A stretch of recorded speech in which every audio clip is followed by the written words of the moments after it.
Unde ești, Raul? La scări. Am prea multe magazine. Lol. Bă, din spate unul, din spate unul de afară. Bă, uite-l. Da.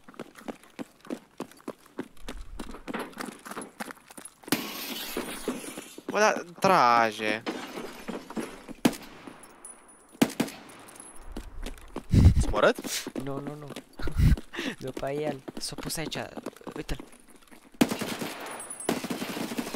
Executați-l. În spate. Bă, Care este după copac? nu știu, eu sunt aici în fața voastră. Că cam așa. Eu după tine trăgeam. Tu ești țapă, tu m-ai lovit. Ăsta e mor din față, Da, din da. garaj. Da. Care de spate o tragi? De unde? Nu știu. Opa. E Asta- parcarea. Nu, Am asta nu- nu, e în mall. Bă, ce m-a spăriet. Nu, când o tras și nimeni nu a tras unul din spate. Din spate o tras unul după mine. 100%. Și când te-ai pus pe lângă copac, am crezut că era inamico și am tras două granați în tine. Nu. Încercam să fug. Aveți grijă, bă. Hai să lutați-l pe ăsta și hai să mergem înăuntru, bă. Luptați-l voi. Da, Îl văd.